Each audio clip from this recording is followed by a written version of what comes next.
Hi everyone, my name is Matt McKeever. I am the creator and designer of the game Small Ball, which is a push your luck baseball dice game that I released about 4 months ago.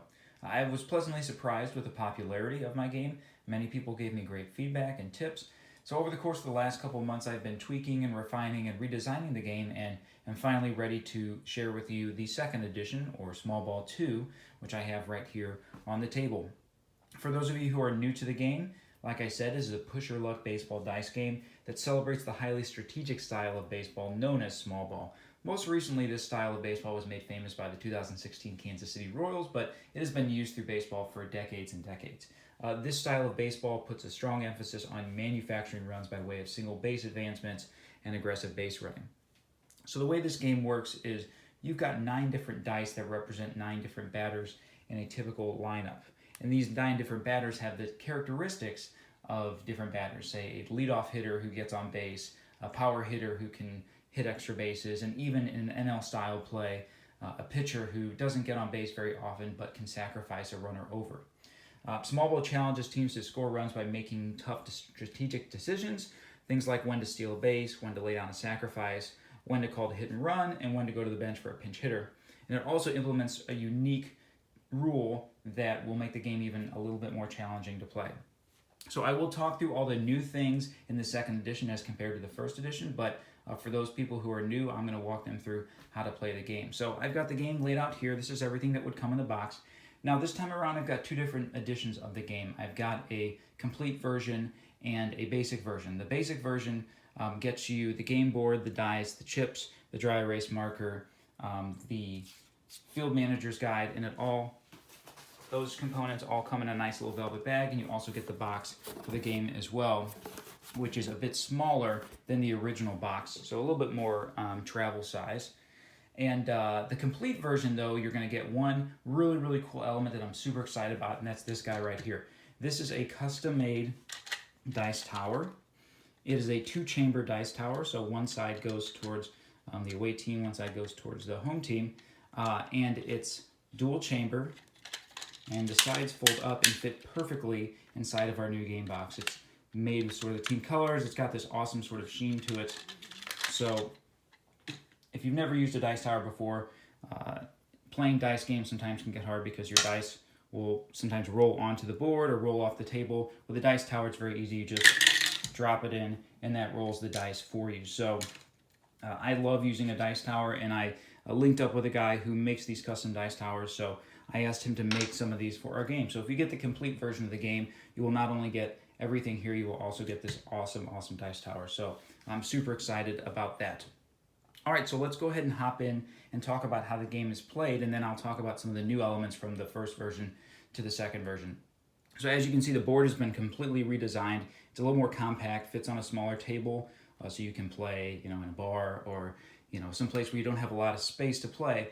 You can fit your new game board. The old game board was quite a bit bigger, so this is more compact. As you can see, we still have our 9 dice here. These 9 dice represent the 9 batters in a baseball lineup. We've got our baseball diamond here. These are our scoreboards. This tells us as teams score runs, you're going to move this chip ahead. We've also got these bases down here. I'll tell you what those mean. These are your pinch hitters down here. We'll talk about them. And then over here, we've got our innings marker, which keeps track of what inning we're in and who's batting. So that's kind of the general layout. Oh, we've also got, I would try not to forget this, we've got our stolen base and sacrifice dice, which we will talk about in just a little bit. So if we look closely at a dice, we're going to look at the home lineup dice, and you'll see we also have dice that are now with the colors of the home team, the away team, which I think is pretty cool. You can see on a dice there are different batting results like a single, a walk, a ground out, fly out, K, and there are also little numbers on each dice that helps you know what order they are in the lineup. So this edition, one new thing in the second edition is that you can play either NL style or AL style. So I've got my home team set up over here in NL style, which means basically I'm going to take these dice that have the numbers 1 through 9 and just set them up in order 1 through 9 down the side of the board. So again, the leadoff hitter, power hitter, your pitcher in NL style, and then these other batters that fill in. So each dice is unique. It's got a different number of hits and strikeouts and things of that nature that sort of mimic normal batters. So much more on-base ability in your leadoff hitter versus like the bottom of your lineup. Now, if you don't want to play NL style and you want to play AL style, if you're more used to that, I've included a new dice. If you look down here, I've got 6 different dice. Well, I guess I just have the 9 out right now. I've taken the number 9 batter out, and I've replaced the number 9 batter with a new batter called DH, obviously the designated hitter. He's got some good on-base abilities. So I'm going to, if you want to play in an AL style, you take that number 9 batter out, and you replace that number 9 batter with a DH. And then what you can do is you can write your own custom lineup, and that's where the dry erase marker comes in. Down here, I've got these blank spaces, and I can customize my own lineup by changing the order of where my batters hit. Now, today I'm just going to give you a random lineup that's just a random mix of numbers, but as you play the game more, you'll start to learn how you like your lineup balance and how you want to order your dice to get the most success. So I'm going to just come up with a lineup here that's pretty simple. I'm going to put my number 3 batter here, 4, maybe I'll put my DH up here, number 1, 7, 8, 6, let's see here, 2, and who did I forget? 1, 2, 3, 4, and my number 5 batter.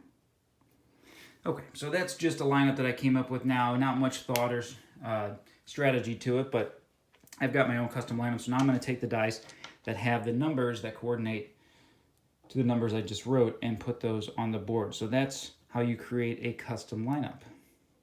So give me 1 second to get these all set up, and then we'll start playing.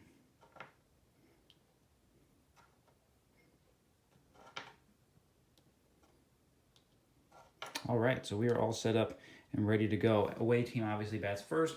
We're in the top of the first inning. And let's walk through a couple innings of play, and as things sort of come up, I'll show you the choices you have to make as quote-unquote the manager of the team. Obviously, the goal is to score the most runs by the end of 9 innings. One thing that's new in this game is I've sort of dialed back a lot of the power in the first edition, so runs are actually a little bit harder to score, so you have to be more strategic in how you try to score runs. It's not going to be quite as easy just to hit a home run. In fact, I've taken the home run off the dice entirely. You're going to have to manufacture those runs on your own, so a little bit more strategy involved in that. Okay, so I will start with my number 1 batter. He's my leadoff. My number 3 batter is my leadoff hitter, and what I'm going to do is simply just drop it into the dice tower and get a result. All right, so I walked. My first batter has walked, and he's on first base. So now that I've got a runner on base, I have some decisions to make. One thing I can do is steal a base. If I decide I want to steal a base, I'm going to pick up this stolen base die.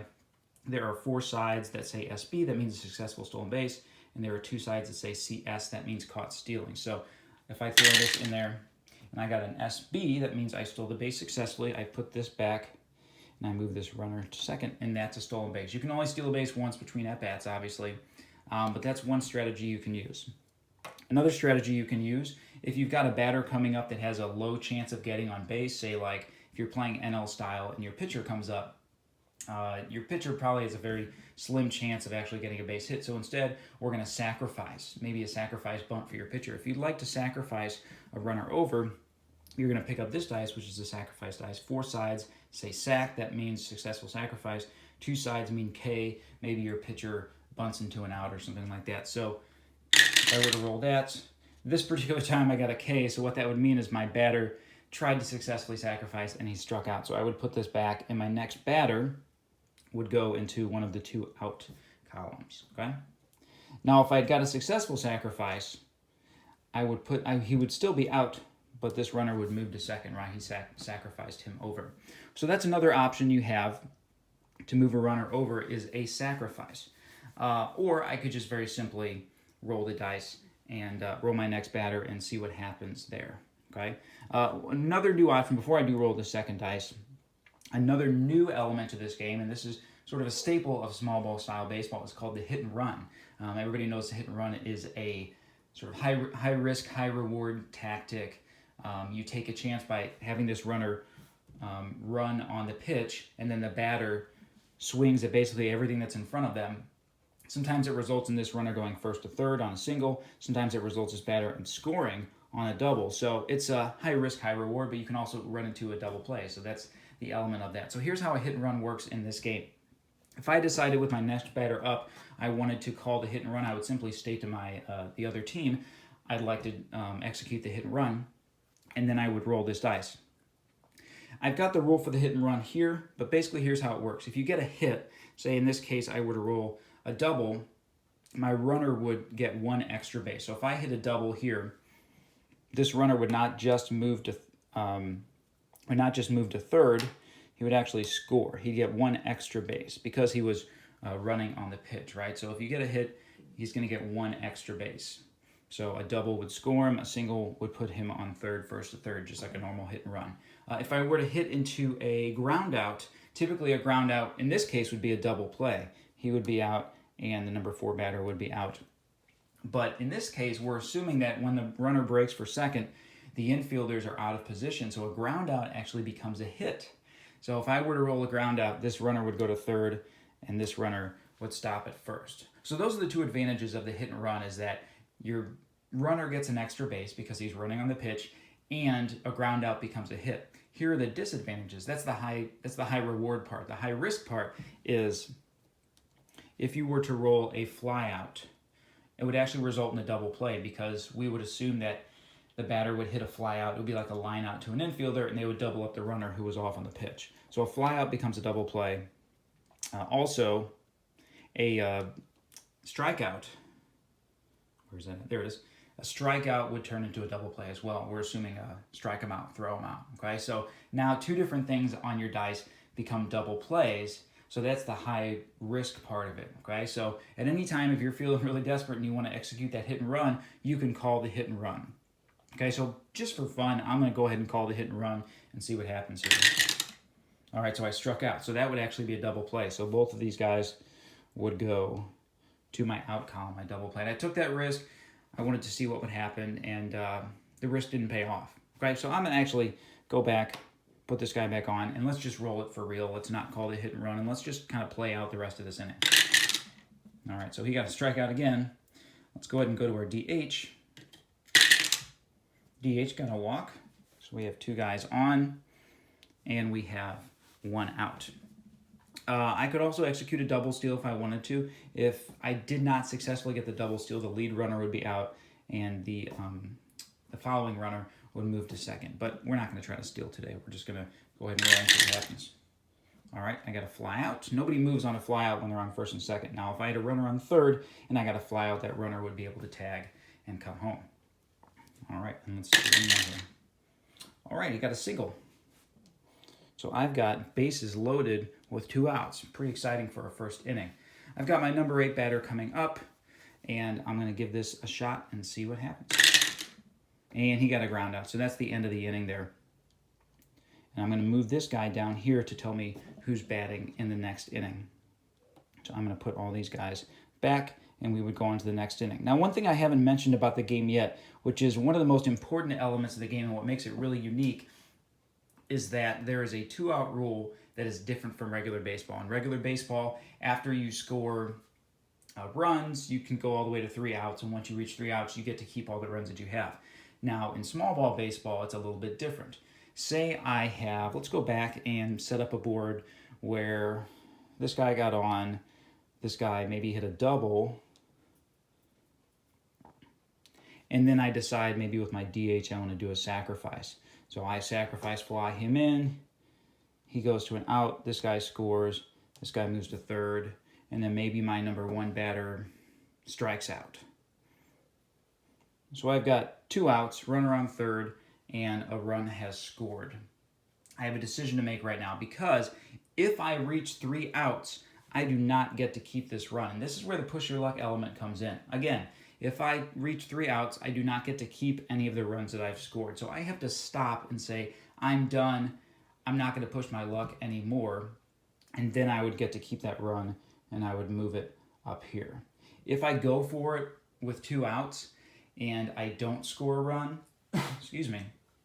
All right, if I go for it with 2 outs and I get an out, that run is wiped away. I lose it all. So that's the pressure luck. Do I want to keep going and try to score more runs, or do I just want to play it safe and say, I'm going to stop and take my run? So that's really unique to this game, and it makes it just a little bit more exciting because you have to decide if you want to keep going or stop. Now, there's another new rule in this particular edition called the running on contact rule. If I've got 2 outs and a run already scored, and I decide to keep going for it, all of my runners will advance 1 extra base on a hit. So say, for example, I've got my runner on second, and I roll with my number 7 batter, and I get a base hit. Let's say I got a base hit. This runner would score from second. This guy would go to first. This runner would score from second and score because he was running on contact. When there's 2 outs, obviously the runners are running on contact because no matter what happens, they just need to keep running. It's either an out or a hit. So they're going to run on contact there. So that's another element that tempts you to push your luck with 2 outs when you have runs scored. You're going to get a little added bonus for going for it. That actually makes the end of the game really exciting too, because if a team is down and we're in the bottom of the ninth and the team is down by 2 runs, they have no reason not to push their luck with 2 outs. So all of their runners are going to be moving on contact, and it makes for kind of thrilling, exciting ends of games, I found, with this new rule. So that's a new element to this game as well. So anyway, I'm going to put these guys back, and maybe we'll try one more inning and see if maybe we can squeak out a run here. Runs are not easy to come by. Usually these games are not super high scoring. But it really challenges you to be thrifty in how you manufacture runs, how you get runners around the bases. You're going to have to use the stolen base. You're going to have to use the hit and run in order to get these runners to score. Okay, so let's start. Let's say we're in the top of the second here. My other team would have batted, and now I'm up in the top of the second. We'll start with our number 6 and just play through a couple more innings. All right, so I started with a double. Great. Okay, so I've got my number 2 batter coming up. I've got a runner on second. I don't want to try to steal a base because I don't want my runner to get thrown out at second. So I'm going to go ahead and go for it. And I got a single. So I'm going to move him here.